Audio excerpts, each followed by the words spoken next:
Hey, this is Jamie from Stonemaier Games, and today I'm going to talk about some tales from production from the creation of Wingspan Asia. Wingspan Asia, as you can see from the box, is a standalone game for 1 to 2 players. So you can play, if you have 1 to 2 player accounts, you can play with only the components in the box, or you can combine things into a 1 to 2 player game using the components here from other expansions and the Wingspan core game. It's also an expansion for the core game itself, in that you can combine the bird cards and the bonus cards from any combination of Wingspan expansions. And it also expands the original Wingspan game in the flock mode, which is a 6 to 7 player mode, because due to the 1 to 2 player standalone nature of this game, we included 2 player mats and some other player components in the box.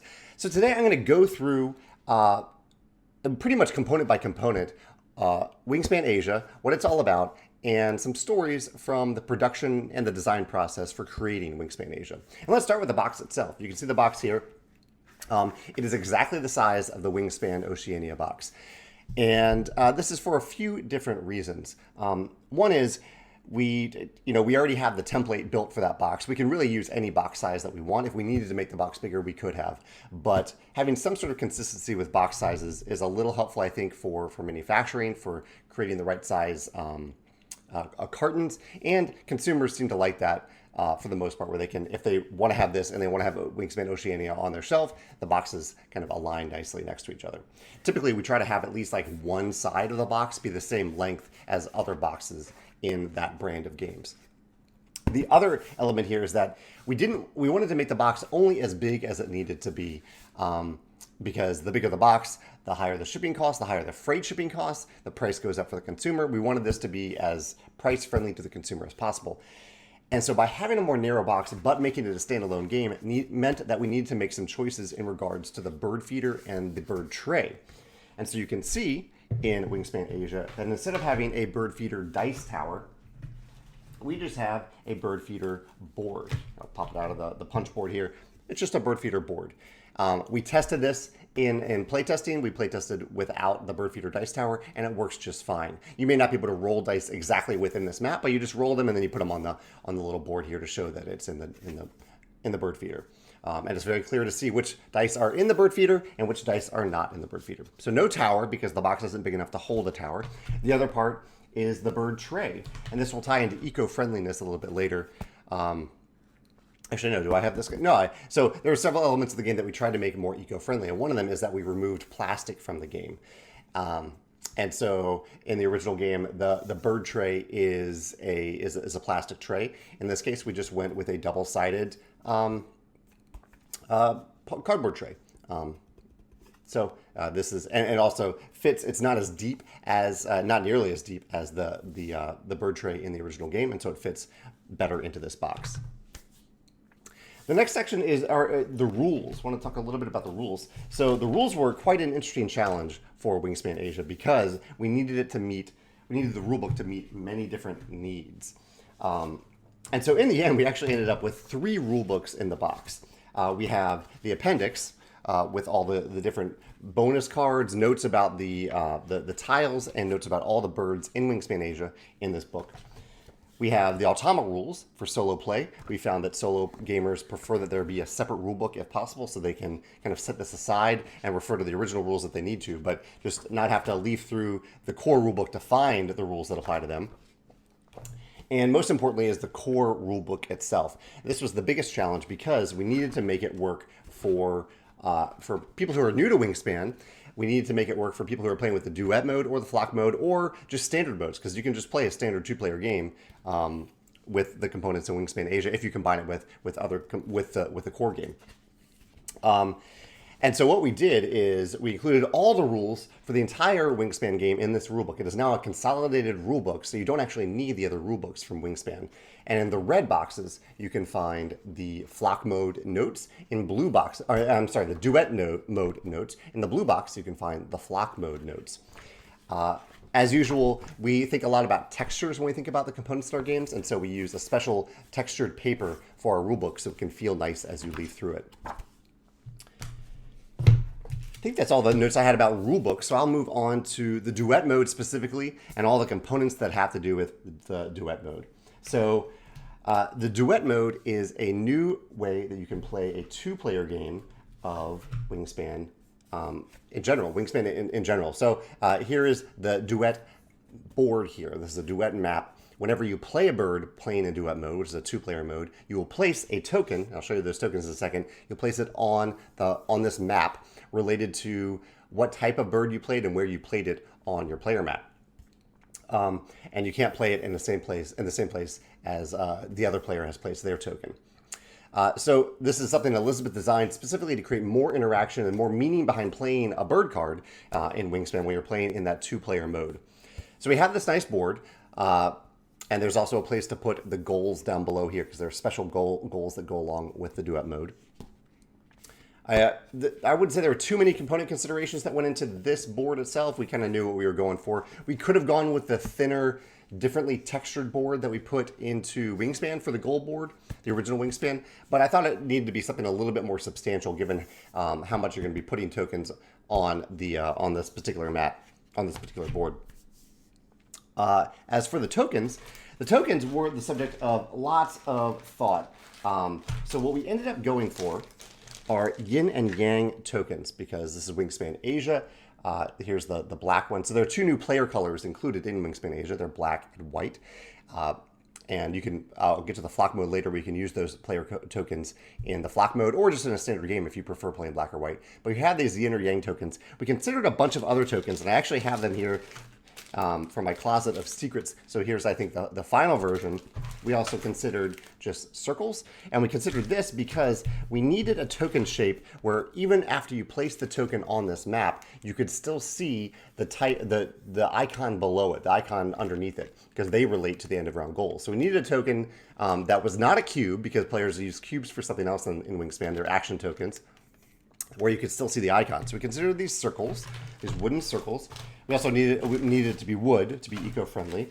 What else did we consider? We considered crescent moons. That was another one, crescent moons. This was close to being my top pick, but I figured, you know, the location for this expansion is Asia, and so yin and yang really made sense. And I did talk to our publishing partner in China and our cultural consultant to make sure that we weren't doing something out of line by using this icon in the game. The one tricky thing about this icon, and the one thing that doesn't really quite work with the game, is that the duet mode is a competitive mode. Despite the word duet, we use that term because birds like to sing birdsong, and so duet made sense for us for the name of this 2-player competitive mode. But never, the fun thing about yin and yang tokens is that they fit together to form a cohesive icon, but you never do that in Wingspan Asia. You only place a token where there is not another token there. So they never come together to form that beautiful yin and yang shape that you probably know. You know, I thought the tokens still made sense for this particular theme, this particular region. I should stress also that the duet mode is specifically about these components that I'm describing here. You can use any bird cards for duet mode. You can use any bonus cards for duet mode. The only thing about duet mode is that you need to use this map. That's what makes it the special duet mode. The last part of duet mode is the Swift Start guide. So we had different goals for this expansion, and part of the goal for the standalone game is that someone who doesn't know Wingspan could buy just Wingspan Asia and play the duet mode out of the box, or play the solo mode. And so for the duet mode, we created, or Elizabeth specifically created, new Swift Start guides. I looked over these quite a bit as well because we wanted these to be as accessible as possible to someone who's new to Wingspan. So these Swift Start guides, they're similar to what's found in Wingspan, where they walk you through the first 4 turns of the game. They tell you exactly what to do. They tell you special starting components that are marked with red corners, like these guides, and exactly what you do on your turn and why you're doing that. They're front and back, and once you walk through these guides, you can pretty much learn the game from these guides. Once you do that, the guides let you free, and they say, you know, just continue to play Wingspan now, or Wingspan Asia, in the duet mode specifically. So we added these nice Swift Start guides to enable play for new players who are learning Wingspan Asia, and specifically the duet mode. So the other aspect of Wingspan Asia is that it is because it is a standalone game, we needed more player mats. So we needed each player to have their own player mat. So the considerations here were that we needed players to have the standard mechanisms for Wingspan. So you can, even though this board looks a little bit different here if you already know Wingspan, the mechanisms are the same as the core board in Wingspan. But the art is different. We wanted to give it some Asian themed art. And so the artist looked to different areas in Asia and pulled wetland area, grassland areas, forests from Asia into this art here. So same mechanisms, but different art. We thought that was appropriate if we were going to include fresh player mats in Wingspan Asia. And one of the secrets I mentioned in the design diary is that hidden in the art, it's very tough to see with the graphic design on top of it, but hidden into the background art are my cats. I believe Walter's over here, and I think Biddy is hidden over here. It's very hard to see. You have to look at the design diaries to see the art without the graphic design on top. But one of the other conundrums was, Wingspan Asia is compatible with Wingspan Oceania, which is an expansion that uses a different player mat. And so we decided to print on the backside of the player mat the Oceania player mat, which has different mechanisms and different art. So that way, if you want to play with these, if you are a two-player, if you want to play the Duet mode with two-player and you have Wingspan Asia, and then you get Wingspan Oceania, then you can play Wingspan Oceania using this mat. This is particularly useful for 6 or 7 player play. That's when you would mostly need this map. If you have Wingspan Oceania, you have Wingspan, and you have Wingspan Asia. This is the way of getting that Oceania map. So we made them double-sided for that reason. Also, there's the Automa mode. So this is the solo mode.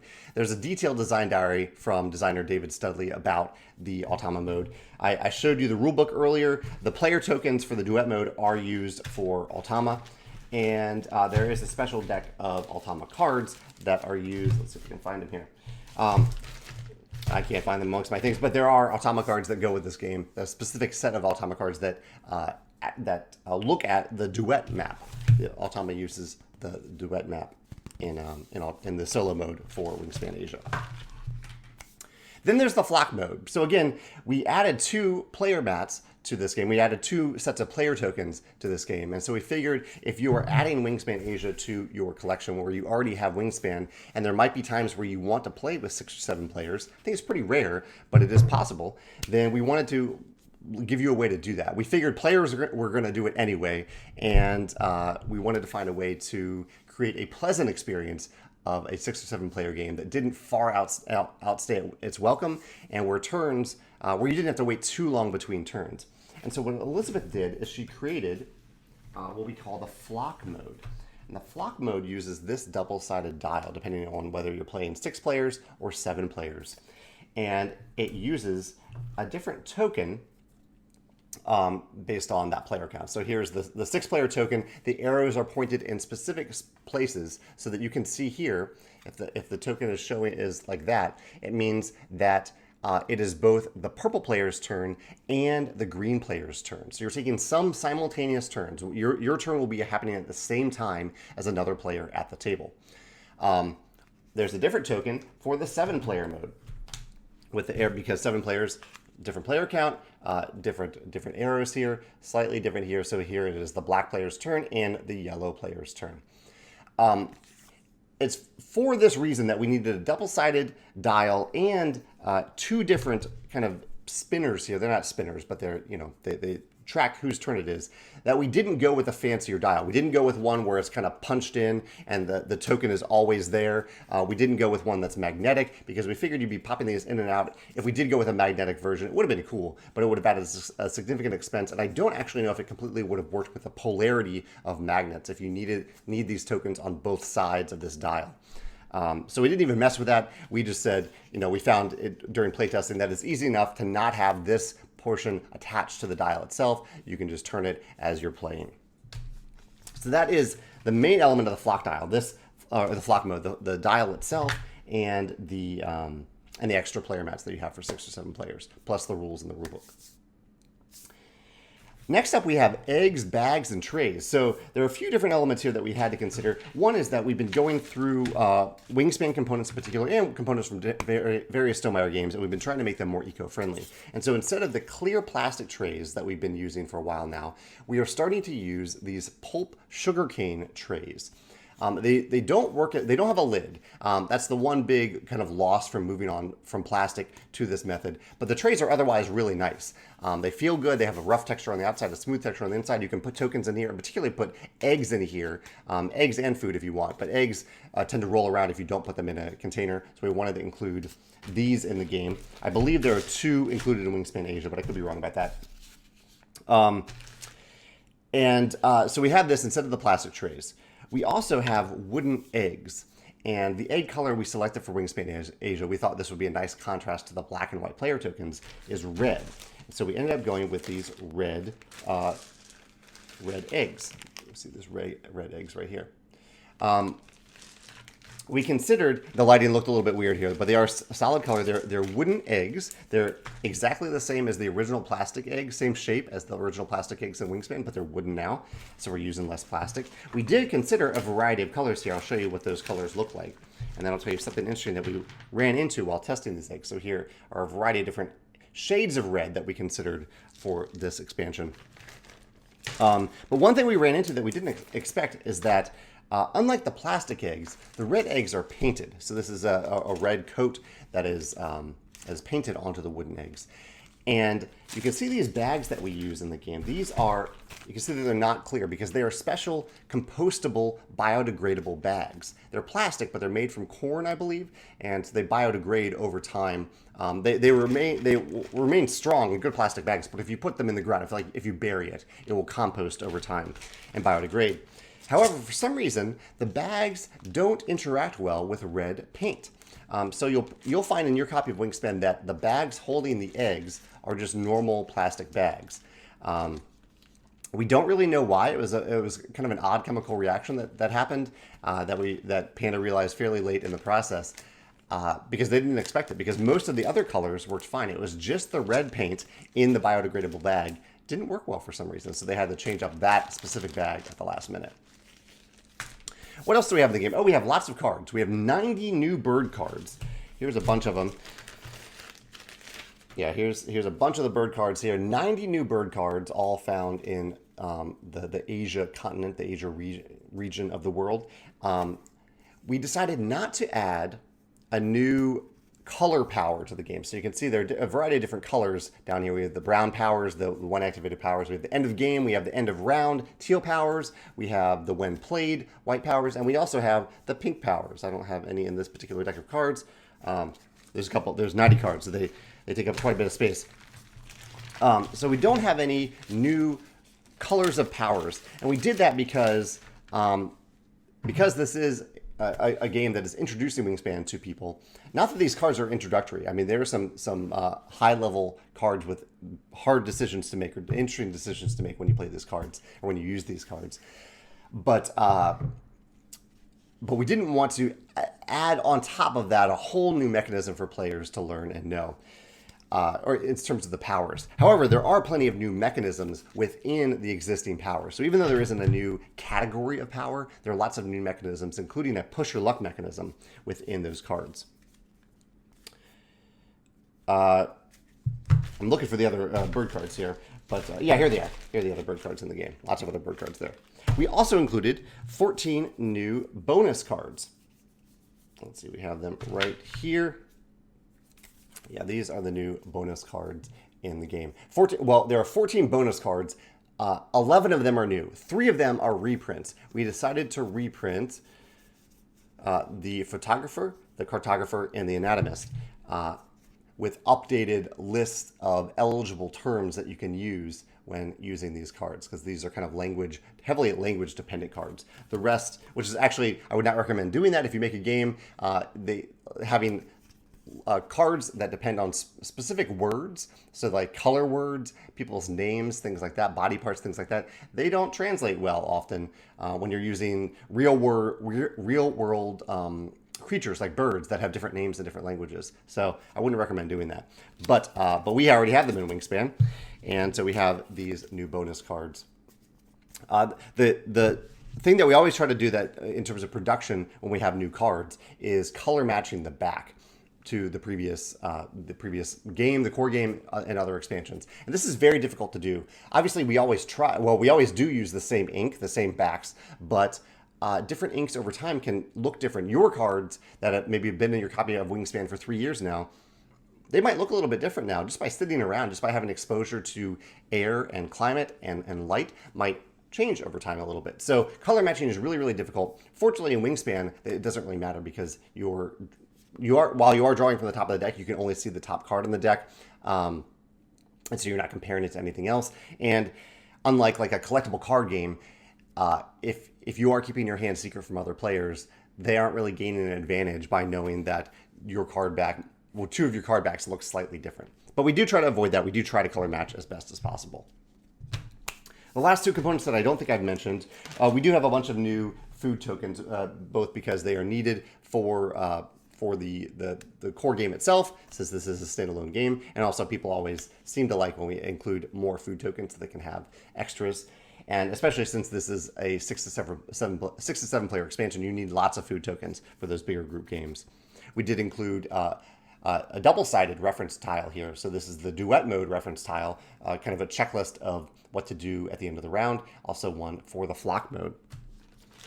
We have 5 dice, I'm sorry, the standard number of dice. These are the standard dice found in the original Wingspan. So we have 5 of those.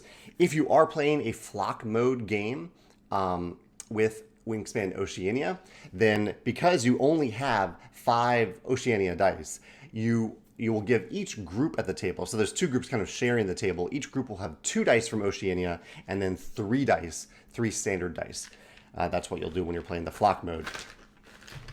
And the scorepad, of course, we have a scorepad as well. Here is the scorepad expanded for up to 7 players, so you can fit all 7 players on here. Or if you're playing in Duet mode, you can only use like 2 columns at a time and make the scorepad last a really long time. And on the back of the scorepad, we have the Automa scoring, so you can do Automa scoring here. You may notice that Nectar isn't noted on here. We decided not to include Nectar because, again, for people who don't have Wingspan Oceania, they might be, especially if they're new to Wingspan via Wingspan Asia, they would be probably very confused as to why the scoring category is on the scorepad when it doesn't apply at all to their game as a standalone game. So on our website, we do include some downloadable versions of the scorepad that include Nectar on there in case you're in case you're playing a 6 to 7 player game, for example, or a Duet mode game with Nectar.